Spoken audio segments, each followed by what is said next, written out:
मला अतिशय आनंद आहे की नागपूर महानगरपालिकेच्या माध्यमातून देशातला पहिला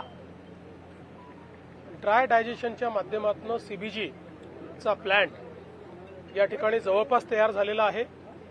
आज आम्ही या प्लॅन्टची पूर्ण माहिती घेतली, पाहणी केली आणि 3 फेजेसमध्ये आता सुरुवातीला 400 टन, मग पुन्हा 400 टन आणि ऑगस्टमध्ये 400 टन असा 1200 टनचा हा प्रोजेक्ट ऑगस्टमध्ये पूर्णपणे कमिशन होईल, पण त्याचा पार्ट आताच कमिशन होतोय।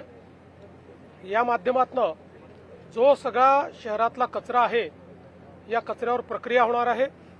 यातनं जवळपास 28 टीपीडी या ठिकाणी गॅस तयार होणार आहे।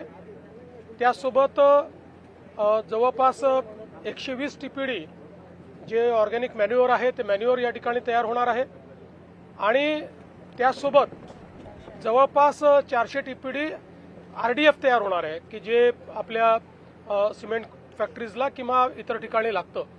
त्यामुळे जवळपास संपूर्ण जो कचरा आहे या कचऱ्यातनं एक मोठी व्हॅल्यू या ठिकाणी तयार होणार आहे। हा देशातला पहिला असा प्लांट आहे की जो विदाऊट टिपिंग फी या ठिकाणी संपूर्णपणे खाजगी गुंतवणुकीतून करण्यात आलाय।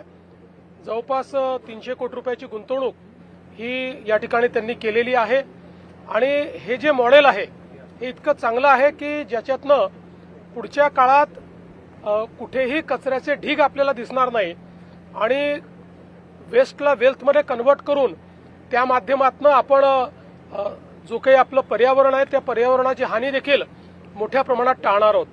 जे वर्षानुवर्ष हा सगळा जो पूर्व नागपूरचा भाग आहे की ज्या भागामध्ये आपण भांडेवाडी म्हटल्यानंतर कचऱ्याचे ढीग आणि वास अशा प्रकारचं जे समीकरण होतं हे पूर्णपणे संपतंय आणि पुढच्या 3-4 महिन्यानंतर या ठिकाणी वासाचा प्रश्न देखील संपेल आणि जवळपास 6-8 महिन्यात वर्षभरात संपूर्ण ढीग संपून या ठिकाणी अगदी सगळी लँड रिक्लेम झालेली असेल। मला असं वाटतं की देशातला एक अतिशय महत्त्वाचा अशा प्रकारचा प्लॅन्ट आज या ठिकाणी तयार झाला। मराठा समाजासाठी सर्वाधिक निर्णय तुम्ही मुख्यमंत्री असलेल्या सरकारने घेतलेले आहे, तर ही जरांगे पाटील आज भर उन्हात उपोषणाला बसले, विखे पाटील त्यांना भेटायला गेलेले आहे। सरकारचे प्रमुख म्हणून तुमचं काय म्हणणं आहे? बघा, सरकार या प्रश्नावर नेहमीच सकारात्मक आहे। सरकारने वारंवार निर्णय घेतलाय, प्रत्येक वेळी जेव्हा अडचण आली त्यावेळी सरकारने निर्णय घेतलेला आहे आणि या संदर्भात मी एवढंच सांगेन की सरकारची भूमिका पारदर्शक आहे, सरकारची भूमिका सकारात्मक आहे आणि ती भूमिका आम्ही सातत्याने मांडतो आहे आणि यापुढेही सरकारची भूमिका ही सकारात्मकच असेल। आमचं सरकार सर्व समाजाकरता सकारात्मक काम करणारं सरकार आहे। आम्ही समाजांना एकमेकापुढे आणून भांडण करत नाही, सगळ्यांचं भलं कसं होईल हा प्रयत्न करतो आणि विशेषतः मराठा समाजाच्या संदर्भात मी पुन्हा एकदा सांगतो, जेवढे निर्णय मी घेतले आणि शिंदे साहेबांनी घेतले एवढे इतिहासात कधी झाले नाहीत आणि पुढेही आम्ही मराठा समाजाच्या हिताचे निर्णय घेतच राहू। फक्त हे निर्णय घेत असताना देशाचं संविधान, देशाचे हायकोर्ट आणि सुप्रीम कोर्ट यांनी दिलेले निर्देश याचं मात्र पालन करावं लागेल। त्या निर्देशांचा अवलंब न करता जर एखादा निर्णय घेतला तर त्यातनं केवळ प्रसिद्धी मिळेल पण तो निर्णय टिकणार नाही। त्यामुळे संविधान आणि न्यायालयाचे निर्णय यांच्या कसोटीवर जे निर्णय आम्हाला घेता येतील त्याच्या कसोटीवर खरे ठरणारे जे निर्णय असतील ते सगळे निर्णय आम्ही घेऊ। जरांगेचं आंदोलन सुरू झालं की ओबीसी समाजामध्ये एक भीतीचं वातावरण, तुम्ही त्यांना काय आश्वासन? मी असं स्पष्टपणे सांगतो, एका समाजाचं काढून दुसऱ्या समाजाला द्यायचं अशा प्रकारचं या सरकारने कधीही केलं नाही, आम्ही करणार नाही। ओबीसी समाजालाही घाबरण्याची आवश्यकता नाही, आम्ही मराठा समाजाचंही त्या ठिकाणी समाधान करू, त्याकरताही सगळे निर्णय आम्ही घेऊ, पण त्यावेळी ओबीसी समाजावर कुठलाही अन्याय आम्ही होऊ देणार जीआर काढण्याची मागणी त्यांनी केलेली आहे। नाही, त्या संदर्भात आता चर्चा चाललेली आहे, एवढ्या डिटेलमध्ये मी बोलणार नाही। मी पुन्हा एकदा सांगतो, न्यायालय, कायदा आणि संविधान याच्या चौकटीत बसून कुठलाही निर्णय घ्यायला आम्ही तयार आहोत। मराठा मंत्रालयाची देखील मागणी केली आहे, क्या बताएंगे?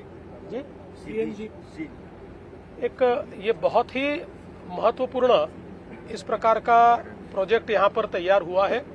जो म्यूनिसिपल वेस्ट है करीब 1200 टन पर डे, 1200 टीपीडी उसका प्रोसेसिंग का ये प्लांट है। इस प्लांट में से बड़े पैमाने पर जो हमारा गैस है वो निर्मित होगा। करीब 28 टीपीडी गैस निर्माण होगा, करीब 120 टीपीडी खाद इसमें से तैयार होगा और करीब 400 टीपीडी आरडीएफ इसमें से तैयार होगा।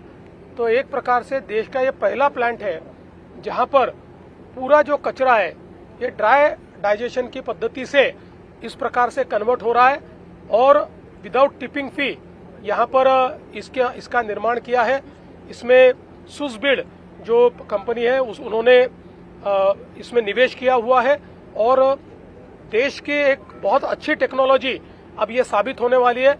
मैं ऐसा मानता हूं कि ये पूरे क्षमता से चलने के बाद पूरे देश में यही टेक्नोलॉजी का उपयोग लोग करेंगे। पेट्रोल डीजल के बाद अब सीएनजी के भी रेट बढ़ गए हैं, 2 रुपए बढ़े हैं मुंबई में। देखिए, हम सभी लोग जानते हैं कि दुनिया में ऊर्जा का संकट है, विशेष रूप से फ्यूल का संकट ये सब जगह है। दुनिया के सारे देशों में, ऐसा कोई देश नहीं है, अमेरिका सहित सारे देशों में ये रेट्स बढ़े। अमेरिका में तो बहुत बड़े पैमाने पर ये बढ़े, यूरोप में बढ़े, हमारे आसपास के देशों में बढ़े। अगर हमको सप्लाई चेन मेंटेन करनी है तो हम लोगों को ज्यादा पैसा पे करना पड़ेगा। जैसे ही मुझे लगता है कि ये सारा क्राइसिस खत्म होगा तो प्राइसेस स्टेबिलाईज होगी। महाराष्ट्रामध्ये पाऊस कमी पडणार आहे, महाराष्ट्रात पाऊस कमी पडणार आहे नियोजन